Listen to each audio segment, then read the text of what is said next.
So here we go. The first half hour is going to be Shane Davis with Benchmark Family Services, and he's actually going to be talking. Let me get it over there. On the foster care, strategically focusing on the needs in foster care. Now, if any of our partners are on the call that are not foster care, don't worry about that. I think you're going to glean a bunch of valuable stuff about Child Tracks and how it can be used within your program. Then when Shane's done, he's going to go about 30 minutes, and we'll make him presenter here in just a few minutes. Now, I will have everybody muted during the presentation. If you have a question, Shane prefers you ask the questions right away. In your GoToMeeting panel, there's a place you can just type a message. Just say, Paul, can you unmute me? But tell me who you are so I know who I'm supposed to unmute, and ask your questions right away during this presentation. Okay, when Shane's done, then I'm going to go over some stuff to get you thinking about random quality control checks on Valeo, and then the last topic will be improving referral tracking. I think that's going to become a big issue with the Family First Act, where you're going to have to really start being aggressive with your referrals. So anyhow, I'm going to turn this over to Shane, and Shane, you have the floor. So.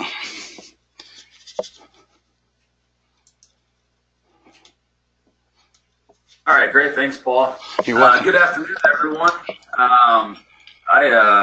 As I heard Paul speaking a little earlier with someone on the call, I think this is a great opportunity for us all to be able to partner and collaborate. I know it's something that we've tried to do with other providers. We all get busy, and the next thing you know, it seems like us as providers that are doing the same thing, trying to meet the need that we're doing, we just get busy and slow down.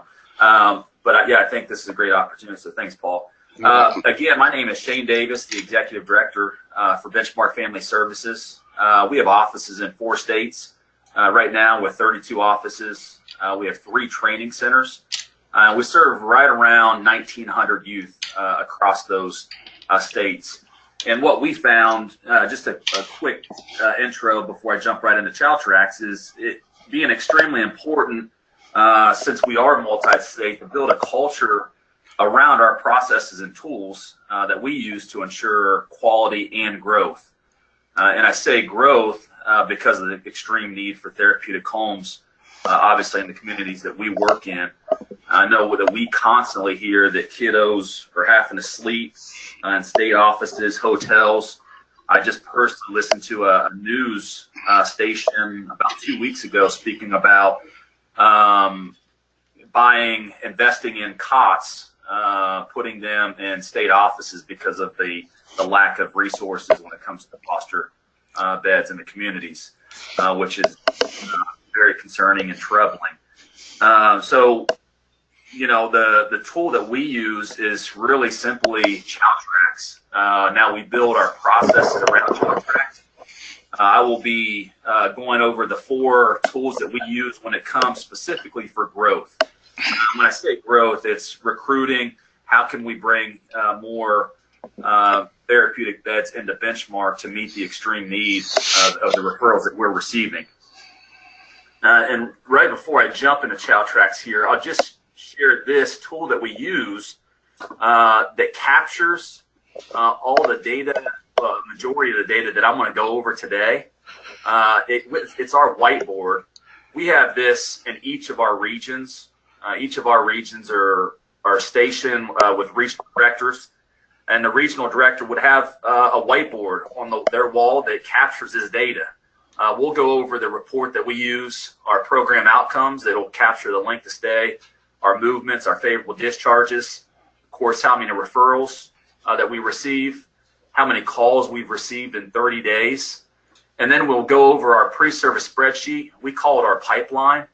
These are all homes that are in the process, making sure that we are efficiently working with those families, keeping them interested in the process as we work through that. And then I'll talk about some indicators that we've come across, some red flags that when families stay in the pipeline too long, if it's because of their inability to come to training, how that has affected our outcomes.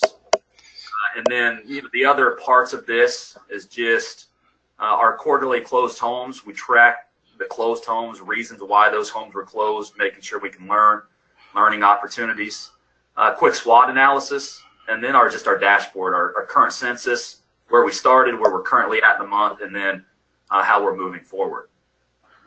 And as we jump in here, when we pull the pre-service spreadsheet, I will be using ChildTrack's test system. So this doesn't actually mirror benchmark, but when our status, when a family comes to training, our ChildTracks is set up like this. So as they funnel through this pipeline and through the process, we would change their status. They would start from the initial inquiry status. Of course, once they would come to orientation, that's orienting them to benchmark. We would then move them to pre-service training once they start, and then obviously home study. If they finish pre-service training and their home study needs done, ideally we want to do that during the process if the state allows that. Some states we work in do, some don't. Some we have to wait until the training's done. We would move them to home study status. And then ideally our paperwork would be completed throughout this process, but for some reason, I'm sure a lot of folks on this call have the same struggles getting background checks from some of the states that we work in. They may be in the paperwork status. Indiana, Texas, you actually have to submit them to the state, so we would move them there, and then we track how many homes we've licensed in that quarter. So it gives us a view of, so that's, it won't be, and I'll talk about that, but that's how we structure ours. And again, I would be more than happy if anyone would want this to email a copy to you. You may be doing the same. But I will jump in now. We'll start the first report I'm going to talk about, just because we are quality first. We never want to bring a child into benchmark that's not coming into a quality therapeutic arrangement. So we always track our program outcomes on a monthly basis. So the first report that I'm going to jump into will be the placement activity report that we use for many different reasons, and I'll try to go into some of those. So it's on the supervisor page here, placement activity. And then I am going to choose date. Now we run this again monthly, but since this is a test system, there's not a ton of data in here, so I'm going to go out a year just to capture enough data to kind of funnel through on how we would utilize this page. So the first thing that I look at and our staff looks at is coming here first. How many discharges did we have in that month? In this case, it's over a year. And what was our favorable discharge percentage? Ideally in benchmark, we would love 100%, but our goal is 80%, just because we know there are going to be some AWOLs, kiddos that AWOL that need more restrictive setting. Sometimes there's nothing that we can do to control that. It's for the safety of the child and or the home. So in this case, I'm just doing the quick math, this would be 82%. So we would look at that. We would, in this particular region, analyzing, okay, we're right at our goal. So we would track that as a program outcome. And then we would look at our length of stay. And we do our length of stay based on the number of discharges. So we take the total days in care of all of these, and then obviously just divide it by 17. So we would add up all these total days in care one at a time, and then add that up. I didn't do the math in this particular setup, and then divide it by 17. And again, we would place that, here for that month. And then the favorable discharges, our total discharges. And then we would look at, on this same page, how many movements did we have in that region? And in benchmark, we look at a movement just as critical as we do if a child had to be discharged and move, because they still have to go to another therapeutic arrangement. Some of the other key items that we look at on this page are there any trends with unfavorable discharges with particular caseworkers? So, and right here, it doesn't necessarily show a trend. One of the things that we would look at here, this child discharged unfavorably due to an AWOL, and they were in care 255 days. So that's a pretty good length of stay. They were there almost, what, 8 months, over 8 months, and they AWOL'd. Were there any signs, were there any indicators that were presented to us that we may have been able to get out in front of this? Here would be one where we would look at this child was in care for 78 days. We would analyze we really focus heavily on doing what's hard up front, looking at that referral and placement matching. In this case, it was child behavior beyond control. And we would take that to we have a weekly staff meeting every Monday. We would take this data to our staff meeting for training opportunities for our TSS. We call them TSS case managers. So just trying to kind of tie in our processes that are built around the data that we're capturing off of this page. That would be the first report to, again, make sure that our program outcomes, we shoot we are typically in benchmark caring for, I say therapeutic population, but I think every child that comes into foster care needs healing. We define therapeutic as healing. Are they coming into a healing arrangement where they can stabilize, where they can settle in and start trusting the environment that they're placed in? We typically serve a population that their permanency goal is not reunification. Now, we do serve the population that is, but typically it's the child that's coming into care that's been in, unfortunately, several different placements, and we're working to stabilize them, either to connect with that foster home, get them in the community, or it could, our ultimate goal is an adoption, but it could work into adoption. But we don't force that on the parent. We want the child to stabilize first. So we look at our length of stay. If we're right around a year, if we can work with a child, keep them stable in a healing arrangement, now we have a chance to really make some inroads with that particular placement. And typically that will end up in adoptions. We average right around 50 adoptions in the organization. The length of stay right around about a year and a half. So, and again, that's taken from this placement activity page. Of course, you can analyze the placements, what placements you've had, and then your respites here at the bottom.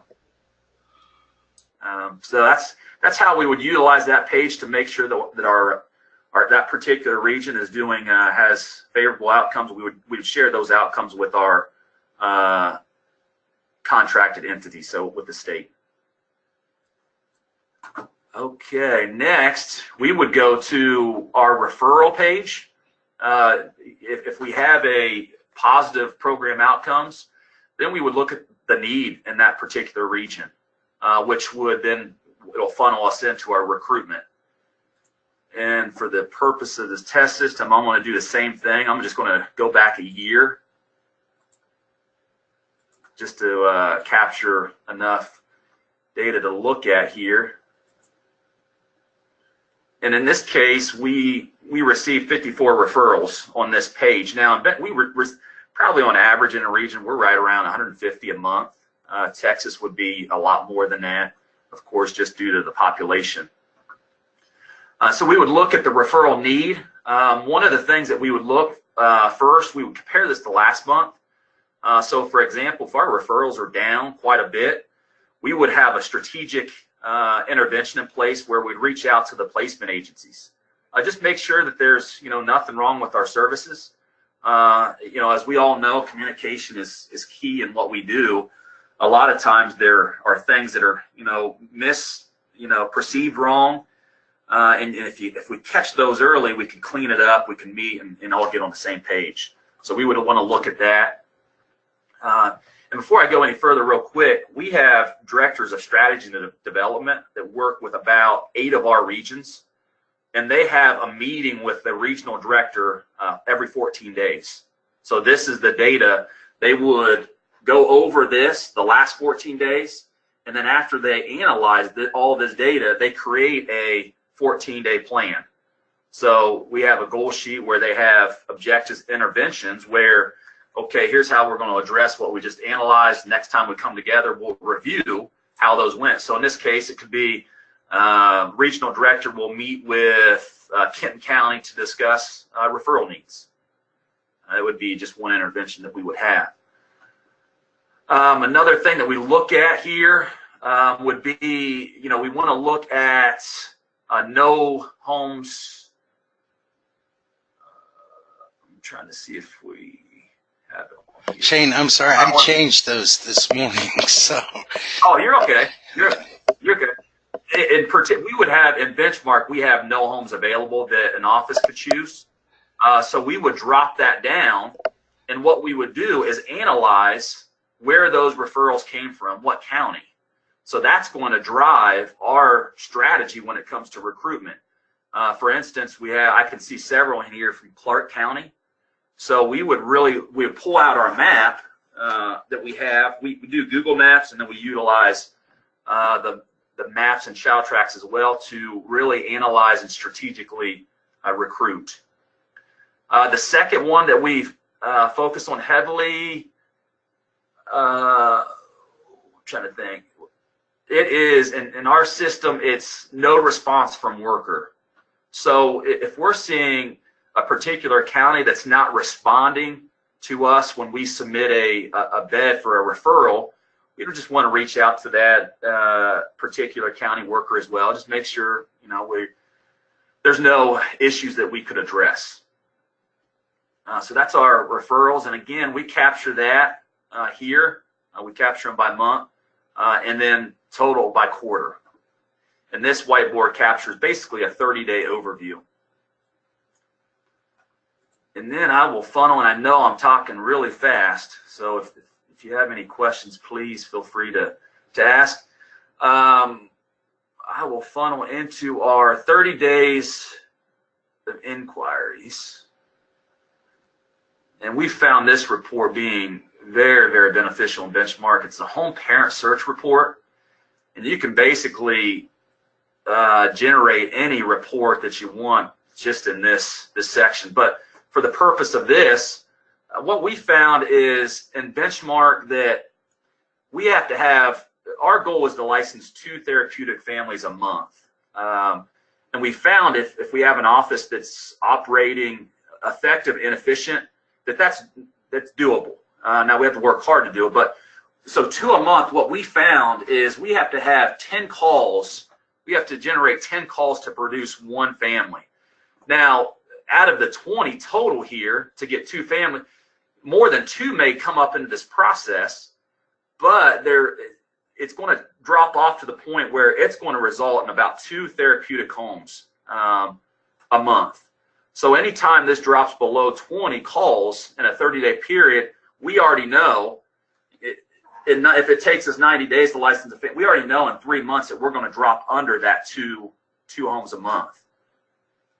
So I'll generate that report.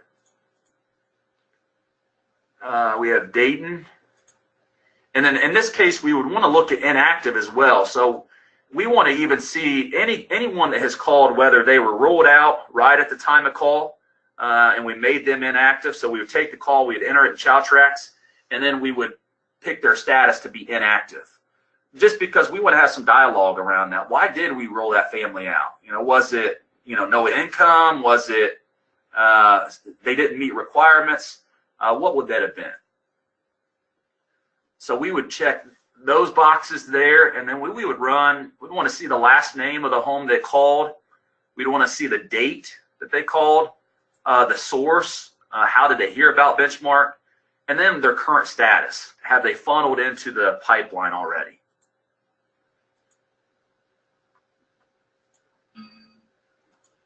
And just give me a second. This was taking a second to pull up a little earlier when I ran it. It should pull up for me.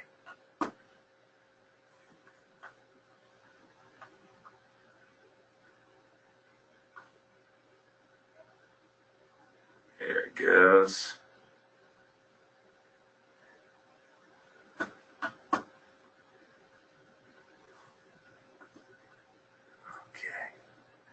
Work for me here. There it is. Okay. So, and this is the report that generated. So these are all the calls that we have received. Actually, let me go back. Let me just go back one. I didn't put in the date. So we would typically, sorry about that, getting ahead of myself. We would typically do on a 30-day period to do that, but in this case, I'm just going to go back a year again to capture that data. So you can, whatever time frame that you want. That's the inactive date, not the inquiry date. Oh, thanks, Paul. You're welcome. There we go. We'll get this right one way or another. There we go. Now let's generate it. So I already have that all checked. Search.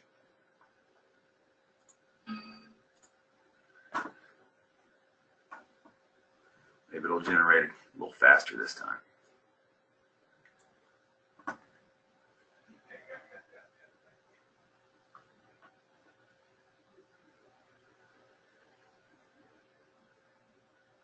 There it goes. Starting to move.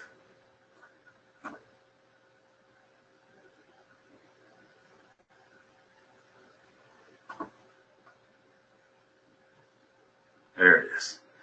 So in this particular situation, we would have received 4 calls. Move that out. And we always sort it by the inquiry date. One of the reasons why we do that, it puts oldest due date.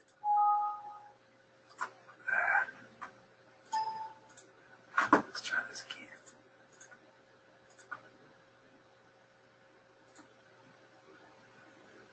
Date. There we go. So it goes oldest to newest. We would want to see a constant flow throughout the month of calls coming in. One of the things that we find is we all know our regions have a lot on their plate, a lot going on. If we see a gap, we try to focus in. Did we stop recruiting? What happened in that particular time? So we would want to see a constant flow. So we would look, if this dropped under 20, obviously that would funnel us into our recruitment strategy, what we're doing to create it. In this particular situation, we received 4 calls total, 3 from the newspaper. Now those are spread out, but depending on if these families make it through or would make it through in benchmark, we would analyze that and analyze the cost of that newspaper and say it's benefiting us. Now, for instance, if in this case we were doing, let's just say, a billboard for the last 6 months and we received no calls, we would strategize around that as well. One thing that we focus in on is word of mouth from our current foster parents. So we always want to see, word of mouth. If we don't, we really want to figure out, our foster parents being inspired by being with Benchmark, excited, knowing the need. Because in an office of, if we have 40 licensed foster homes, those are 40 best recruiters. They're the one living it daily, and they can speak to other folks in the community about the challenges of foster care. So that's how we look at this list here. We would just list the family name and the date they inquired on the whiteboard to capture, again, be able to view it real time. And then we would jump to our pre-service spreadsheet. We will build that real quick. I'm trying to stay on time here. And again, we're coming down to the parent search and child tracks. It's by parent until, as you all probably know, until they're actually licensed, and then we make them a home. So we'd go to the branch that we want to look at. Then we would just choose prospective, because these are the families that are currently prospective families in the pipeline. We'd go to search results. And then for the purpose of our strategy meeting, we would want the top level information. But again, if a regional director is meeting, they have core team meetings every morning with their staff. They could check anything that's been initiated there. So you can see if there's been a date entered for a birth certificate, whatever that may be, background check. But for strategy, we check, just because of the way that our pipeline is broke down, check home study, see if there's date there, inquiry, date, source, status, orientation date, training start date. And then we actually have a projected licensure date as well down here. Now, it's not on here on the test system, but it helps us be able to staff. I will pull this up. I'll talk a little bit why this is working. One thing that we find our regions having trouble staffing in advance, we find that and one of the reasons why we developed this tool was we found our staff waiting too long to interview and hire, and then we were always trying to do it, expedite it, and that never works out for us. So we have thresholds when we add certain staff. So by looking at our pipeline and saying, oh, if we're going to project, let's say projected here, we're going to project 5 families that have 10 beds in the next 30 days. That's in Kentucky, that's a caseload. So we would already want to start that interview process, not wait for those families to get through and then place with those families, but start prior by doing effective pipeline. Hey, Shane, we just got a message from Nana. She's on the webinar. She asked if you could slow down a little bit. She's trying to work through some of this on their system while you go through it. So she's just wondering if you could slow down. Nana, in regards, we are recording this, and you'll get the link to the recording too. So, and Shane, don't worry about that 30 minutes, all right? Just make sure you cover the material. This is really good stuff. So. Okay. Yeah, I was trying to, get through it. But, yeah, and again, I welcome anyone, if you want to give me a call afterwards, we can walk through any sort of partnership, collaboration. I welcome extremely, and I look forward to definitely sitting in these webinars just to put all of our minds together and see how we can, again, this is growth side of it, but quality as well. We have a tough job to do. We have the manuals that are 5 inches thick, and ways to find to make it efficient and make sure all the I's are dotted and T's are crossed in our files, outside of making sure that our kiddos that are placed in the program are, again, in healing therapeutic arrangements. But so this is, again, going back just real brief, the first report that we pulled was just the inquiries that we received. And again, we want to make sure that in benchmark, at least, we're right around 20, because we know we're going to roll 9 out of 10 probably out at some point in the process. And we've done a lot better job once we went to this. We've always had whiteboards, but we went to this probably a year ago and really taken child tracks and putting it right in front of us. And it's really come down to that. But this is, now if you see the status here, they're broken down different in this system. But again, our status would be broke down like this in child tracks. And I'm assuming the providers can configure your system any way that you want. That would be my guess. So we would, again, this is a lot of strategic information here. We would want to look again at our source.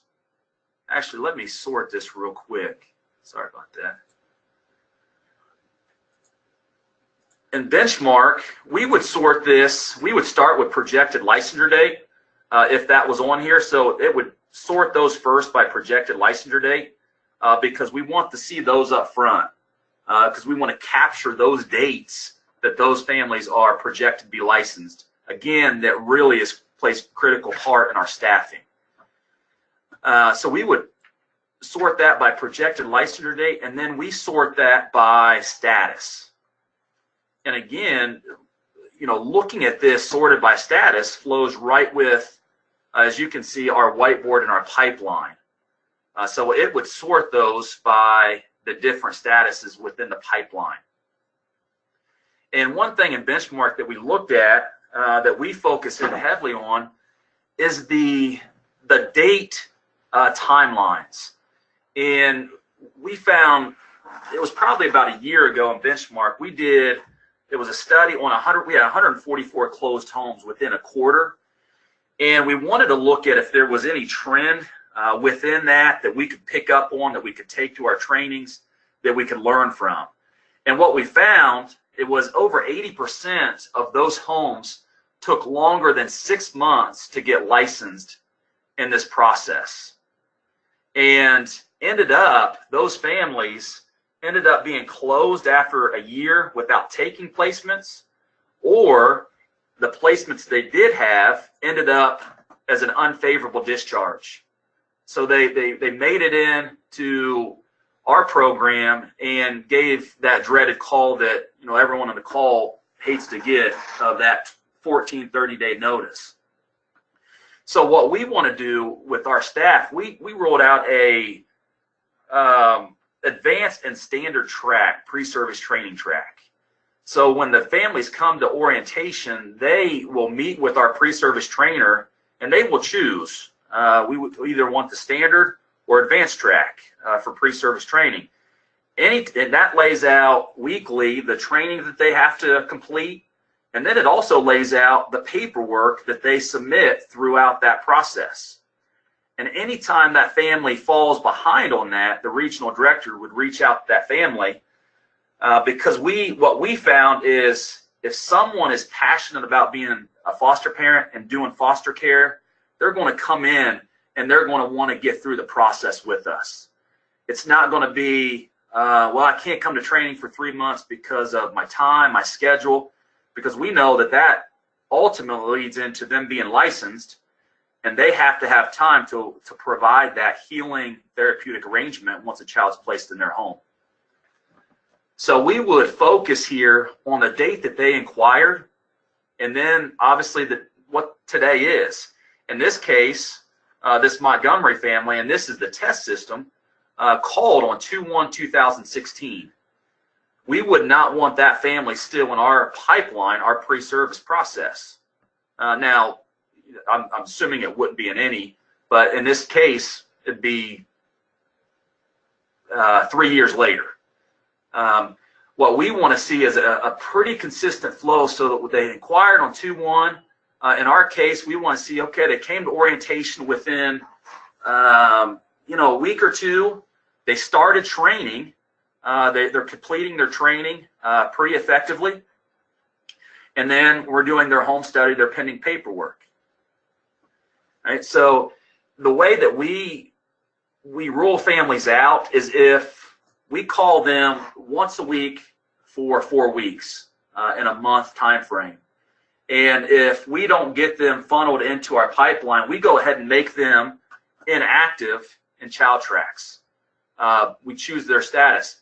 Doesn't mean we can't go back and rework our inactive families, but we want a true reflection in our pre-service process, in our pipeline, as to what we're really working with.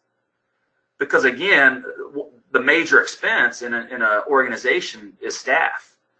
And we don't want to look at this pipeline and only to find out, let's say we had 9 in pre-service training, we had 2 in home study status.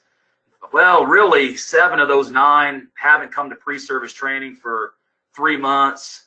The 2 in home study status won't respond to us. We want this to be an accurate reflection. That way we can project, that we can strategize to keep our offices staffed appropriately. So again, the projected licensure date, if you don't have that, I would highly encourage you to add that to your pre-service training, because it helps us project. Right now, just as an example, real time, we have projected, and again, it waxes and wanes based on some certain stuff. We have projected license 202 homes in the next 90 days. So that's critical information for my part, just looking at where the organization is headed and how things are going. And then it's critical, being able to project, obviously budget-wise. And then the most important thing, going back to staffing, for the regional director to be able to say, I have 9 families coming on. I may need to add a licensing specialist. I may need to add a supervisor because I may be interviewing and hiring 2 more TSS case managers. And then we would look, just really making these dates scientific, because they tell they paint a very clear picture as to, 1, how engaged the family is, and 2, if there's some inefficiencies going on within our regional office. Maybe that it's our trainer that's training at their convenience. Therefore the family sitting in orientation status because our trainer is communicating with the families that may come, they may have come to orientation, let's say in this case, let's say February 20th. And we're looking, and this family came, they were energetic about foster care. It's been 26 days since they came to orientate, or 16 days since they came to orientation. Well, what we find inevitably sometimes is our pre-service trainer, they already have a group of families they're working with, and they say, well, let me get back with you in 30 days to get pre-service training started. And we never want to do that because of the extreme need that we know that's out in the communities we work in. And ultimately, we're probably going to lose the foster home because, as you all know, they're going to, look for a provider that's going to work with them. They have a passion, they have a drive to help out for a reason. That's a lot of the reasons we use this, how we use it. And again, in this section, we break this down by number. Okay, so we would be able to look, let's say we had, in this case, we have 1, and we do this by family, not by parent, so by home. We have 1 in the initial status, so this would be, I'd put a 1 here. Orientation, and now this is grouped, we'd have 2. Pre-service, let's say this was broke up, we would have 2. Home study, we would have 1. So we'd have 1, 2, 2, 1. We would then have the projected licensure date. We'd see how many we've licensed in this quarter. So we'd be able to strategize what do these 2 homes represent in regards to beds. Do we need to strategize around that? We only have 1 on the front part of our pipeline that can even potentially funnel into pre-service, which then leads us back to ultimately what we're all challenged with, recruitment.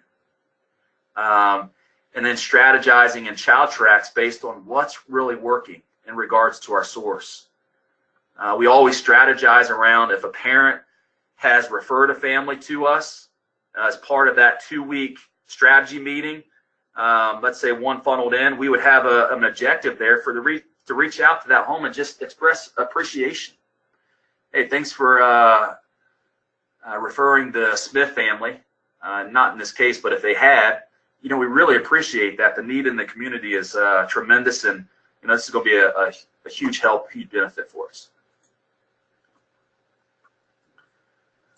So that's I'll wrap up with that. Actually, let me pull up one more report that we strategize around that plays into our development. We have 2 different maps that we use. One is in Child Tracks that tracks our current homes. So if we go to find a home here, and we go to active, I'm just going to choose Dayton here, and I'm going to search. And then if you scroll to the complete bottom of this, so this is all of your active homes that we would have in Dayton. And then it has a great tool here, Show Map. So basically what it's going to do, it's going to plot. In this case, they're spread out because I'm assuming it's the test system, but in our regions, it would be within the region. So it's going to plot where your active homes are. And that's going to help, it helps us strategize with recruitment. And then So let's just say, for instance, this was the case and we only had one office here. Well, we know that at home isn't going to drive, if they have to drive more than an hour, hour and a half, they're probably going to get a little frustrated. So we would strategize and probably break a cluster. We look to get a cluster of homes that's somewhere around an hour and a half, 2 hours away, and we look to develop that region. So that office would already start with that cluster of families. They already start with activity. We would break that off and start another region there. So this is a major in regards to how we strategize when it comes to actually developing other offices within Benchmark. And then we also use Google Maps. That's the last thing I would end on. To track, it's very helpful. Basically, you can make layers. Try to explain this as best I can. If you haven't used Google Maps, you can make layers. So when our offices, let's say we're doing yard signs, they plot on that map where they put the yard sign. And then we plot on the map where our calls are coming from. So our inquiries here, where are they coming from? To see the effectiveness of, okay, if we put out 20 yard signs, let's just say in Lexington, and none of our calls came there, we're probably going to put that off for a little bit. Not that we might not circle back around to it, but just right now that's not, an effective and efficient way to use our time recruiting. And that's really when it comes to strategizing with growth and development, making sure that we have positive program outcomes around recruitment. Our SWOT analysis is basically strength of the pipeline. The weakness, opportunity would be centered around our map. Where's the opportunity based on referrals and need within that region. We set quarterly goals and then we break those down to monthly every 30 days. We track where we are and then what our goal was. And then we just have a break-even graph. So if an office is operating in the red, we'd have a break-even graph to where they have to be census-wise, and then with if it's a set rate within a state. And that's all I have for today. I know I talked very fast. I tried to put a lot of information into a very short time. But please, if you have any other questions or if you want a copy of anything that we do, our Think Pink, we have an agenda that we discuss every 2 weeks around this that creates that plan, our whiteboard. I would be more than happy to share that with anyone that wants it. Okay, Shane, that was wonderful. It really was good. Nana, I told you what she said, but what I didn't tell you was the last statement on her IM. It said, "This is great stuff." And Crystal had to get off the off the webinar. She said, "But I will watch the recording. Also, I would love to have a copy of that whiteboard." So that was phenomenal, Shane. Thank you so much for doing it. If you want Shane's email address, I am the presenter again. I put it up on the screen. So here's Shane's email address. Okay, well, I can't really do that any justice.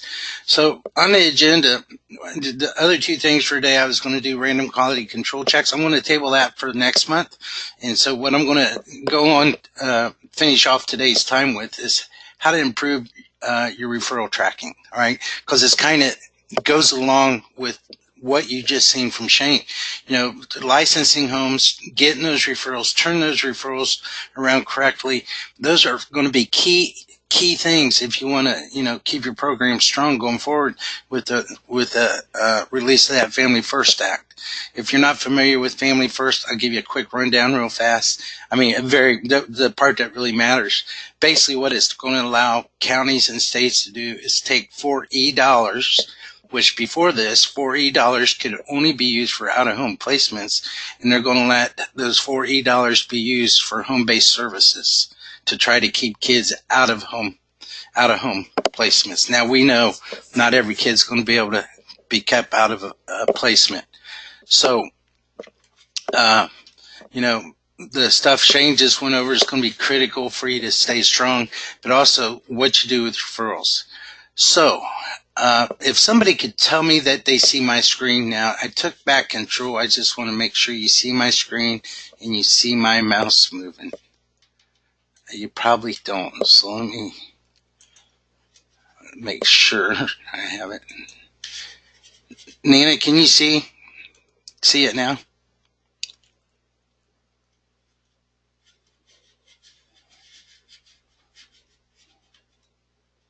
Hey, Paul, I can see that. Okay, good. So what I'm going to do, I'm going to go to a referrals page, and we're just going to talk about a couple things on the referral screen itself. So I'm going to go down here quickly to get to referral. And this is our referral screen. Now, most of you should know this by now, hopefully, that, the standard fields on child tracks on this referral screen are from these previous presenting issues and up, okay? Now, you're going to hear me talk about additional fields. So everything you see underneath this previous presenting issue is what we call additional fields. These can be set up partner specific. So like Shane, he would not see circumstances of emergency admission unless he added that to his referral screen. And I'm actually going to go to our table maintenance page and show you how you can quickly change some of these values on this screen, and show you where you can actually add additional fields. I'm not going to go in how do you add them. I just want to show you where the link is. One of the webinars coming up will cover adding additional fields, but there's not enough time today. So now there's some fields I really want to focus on this. I mean, they're all important. They can all be used in different ways. But obviously, referring agency, we know what that is. That is the people sending you referrals. Now, one of the things Shane talked about was that map he shows you with homes. You can also do a map of prospective parents, okay? When you go find a parent, just select perspective. At the bottom of the results, there's a show map button. Now, if you're tracking your referrals correctly, counties, the number of referrals you get from a county can increase and decrease through time, right? Well, if you have a county that's just pegging your intake department over and over and over, go look at that map. Look at your active home map. Go switch to your prospective parent map, and you can coordinate those two things together and make sure that you're doing the things to handle those needs from those different referring sources. Now, custody holder, we have reports. You can run reports based on all this stuff. So it's very important if you really sit down, think about now, if you're a smaller agency, yeah, you're going to know the trends as they're happening. But even if you're a smaller agency, when you want to look over a course of 2 years, you're probably going to make mistakes. If you really want to see a 2-year trend, your memory, may not necessarily support that accurately. All right, so you want to use this to its fullest. Now, so those two fields are pretty straightforward, but this is the one, the next three that I'm going to show you, I really want to focus on. Reason for referral, okay? The more precise you are with this, the more you're going to see trends on the reason kids are getting referred to you. Like, obviously, for the last 2 years, I would not be surprised if drug abuse isn't like 60% of the cause for referrals for foster care or residential care, either the parents or the clients themselves. But anyway, I just put some samples on here to try to get you to think about the level of detail that you can actually track these referrals to as far as why, the overall reason you're getting the referral. All right. The services requested, right? I just kind of broke down I tried to build this list up to try to cover multiple types of agencies, not just foster care and residential, but also partners that are doing services, okay? Here's a big one. Do you really want to get a handle on why you're getting after our referrals? Then develop this list accordingly. I mean, some of these could be in this other field over here, reason for referral, but if you want to be able to report specifically on them, run a quick report on emergency placements only, you have that checkbox there, but you also can have these reasons here. Okay, a couple of these other fields, bilingual staff needed.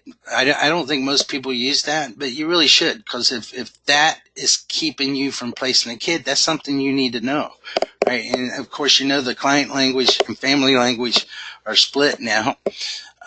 Now, the rest of that I'm going to kind of skip. I'm going to go right here to this presenting issues.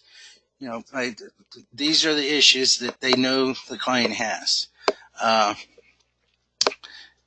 These could be very, very useful as we get the second part of this. I'm going to go in the different type of reports we have on Child Tracks that analyze this data. These presenting issues can really become important. Now, probably one of the biggest key fields going forward, as you know, out-of-home placements are kind of under attack with legislation, is this field right here.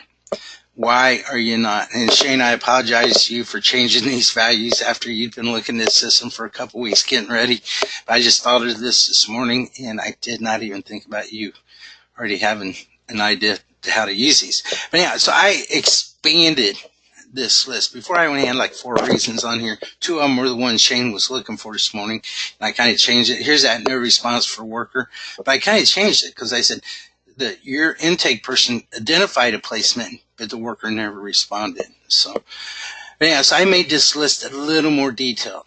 You know, no open beds. Yeah, you could have a single drop-down option for no open beds. But why wasn't there an open bed? Was it because they were all full? Or was it because, you know, the referral had a specific placement restriction that eliminated your open beds? So the more detailed you get, the more you can actually analyze your resources within your agency and try to get a higher fill, you know, placement rate on your referrals. Okay, so that's the key things on here. I mean, you guys can look at these fields and probably figure out other things. You know, medically fragile. You know, if a kid's medically fragile and you're tracking all your referrals, but you know at that time you don't have a medically fragile bed, then you know that I think I actually put one on here for medical reasons. Yeah. So the more detailed you are, the more you can zero in and try to hit the bullseye on that stuff. So let me look at my notes.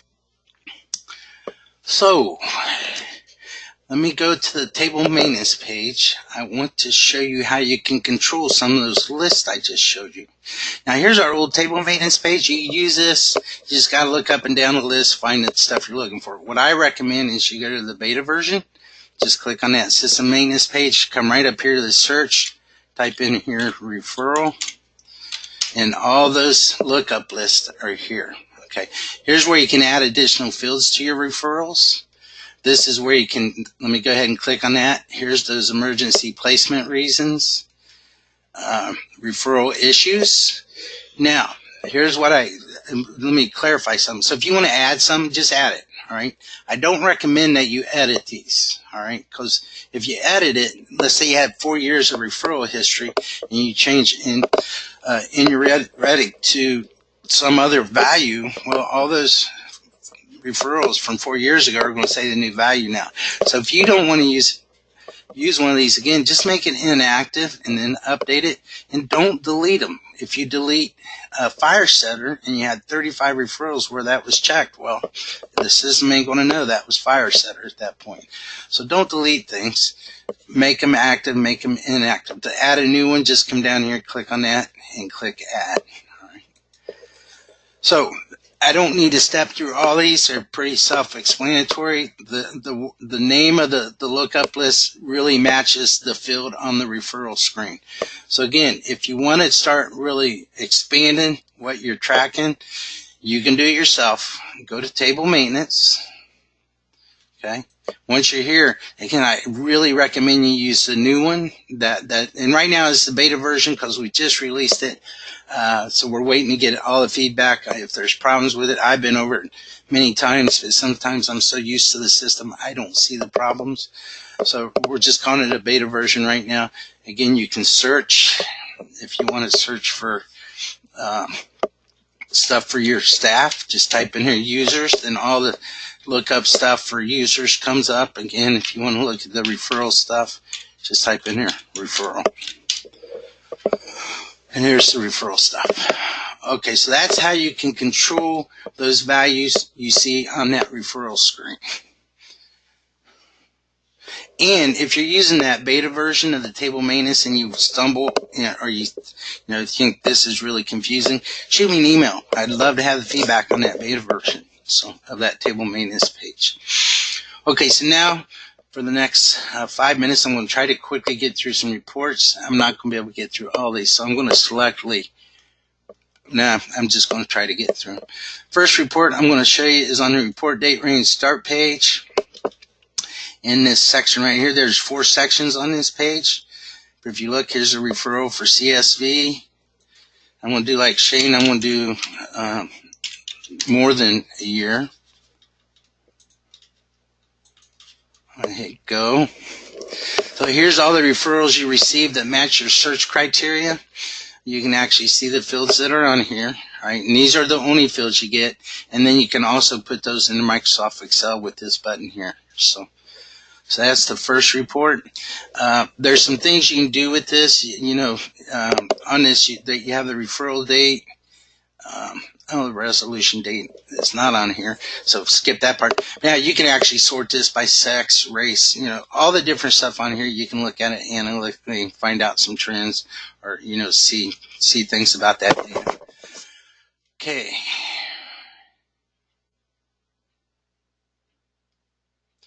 Now, that report didn't have any additional fields that you may add to the referral. The next one I want to show you is this referral activity by date, right on your main menus. Again, I'm going to do a year.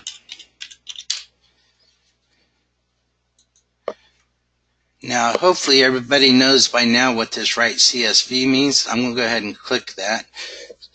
Okay, now on this one, so you can, if you want to know how many you're getting from one county, right, or one region, if you have this set up by regions, you can further define, how you're searching. You do have state options here, or individual branch, or you can do it across your whole agency. All right, so put in date range, hit search, check that button. Now you're going to be getting all the referrals that happen that match your search.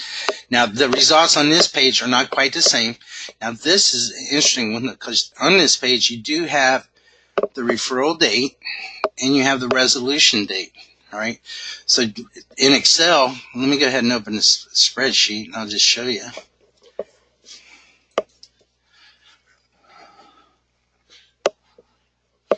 So in Excel, you can quickly figure out how long it's taking you to close these referrals. Because I personally believe that's going to really become an issue in the future, is you're just not going to be able to sit on these referrals forever. And so if you come over here to this first row, type in equals, that you're going to be able to set up a formula. I don't want to transpose. Let me start over. Equals. I want to do days. Now it'll pop up in this little window. So the end date is this, right? Your start date is this. And if you hit OK, that's going to tell you the number of days it took to close that referral. Now once you do the first formula, it's real simple. You just drag this down to the bottom. All right.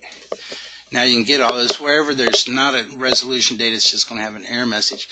Then what you can do, I would get rid of these extra rows up here before I did this. So now if you come up here, you can sort that. There's many different ways to sort and stuff. And next month when I do the presentation on random quality control, you're going to learn a lot of good tricks in Excel. So you can see how long it's taken to close those referrals. And again, I really believe that's going to become a bigger issue in the future. You're not going to be able to just sit on these for a while. Okay, now, so we have these export tools. If you guys have not been playing with these, I highly recommend you get in here. These are so powerful. They can be used for so many things. So this, you want to analyze your referrals, and you just want to look at stuff about the clients, the clients of the referrals you're getting. So I can come in here and put in my date range.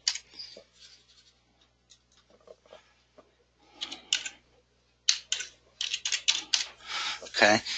Now you can further define, these things here, but I'm going to go ahead and hit show values to return. I'm just going to check a few of them. So first name, last name. Now, this will include any additional fields you add to that use screen. So you're going to have all the standard ones, right? But so you just want to know their sex, their race, their age, what hair color, what eye color. I mean, you know, there could be many different things you're truly trying to do that's a little more realistic than what I just did. But, so once you export that, then this button will show up, and if you click that CSV button, now you have a spreadsheet of all those referrals during that time frame, returning that information that you want. Now, something I want to point out to you, right?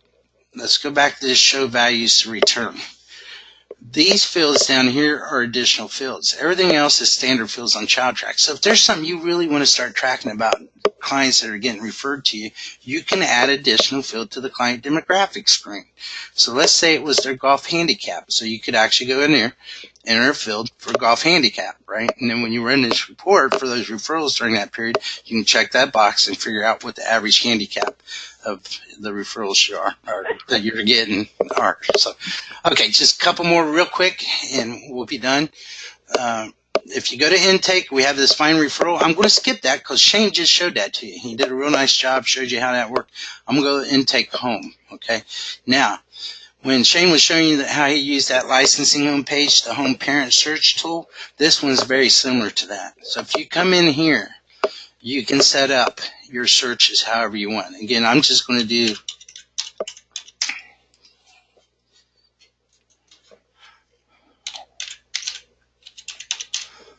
I actually had notes. I have a lot of stuff I want to show you on this, but we're kind of out of time. So I'm going to have Norma, when she sends out the link for the link to the recording, I'll have her put in my notes so you can see the different things you can do with these. Let me just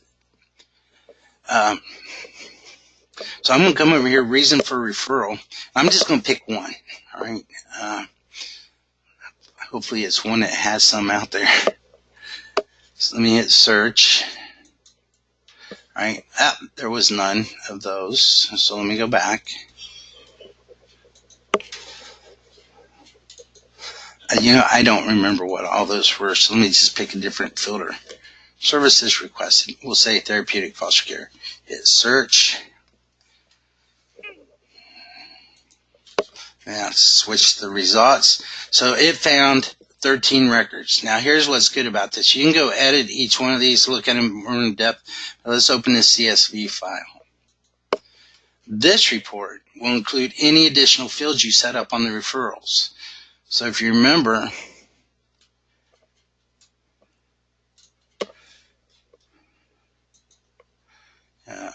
I had all those other additional fields set up. So like, remember this, circumstances of emergency admission. So if there's other things you want to track about the referral itself. Now remember, I just told you a little bit ago, you can add fields to your demographics and then pull those out through that export tool. If you want to add fields to your referral screen to further get a handle on, you know, how your agency's turning those referrals around, then you can add additional fields there, right? If you add additional fields here, this search referral tool on the intake homepage is powerful. It really allows you to search if you want to know how many referrals you got on clients named Tom. All right. So let me get rid of these dates. Let me get rid of this therapeutic foster care. Let me hit search. All right. So here's all the referrals you got on a kid who has Tom in their first name. All right. So the search functionality on this is incredible. So that is it. That's I'm sorry we couldn't do the random quality control thing, but that's fine because we will do that next month. All right. Anybody have any questions? Nope. Okay. Well, listen, everybody, thank you. Shane, if you want, Norma sends out an email after this to everybody that's RSVP'd with a link to the training. If you want us to send out any of that stuff that you talked about with that as attachments, we could do that. So just let me know.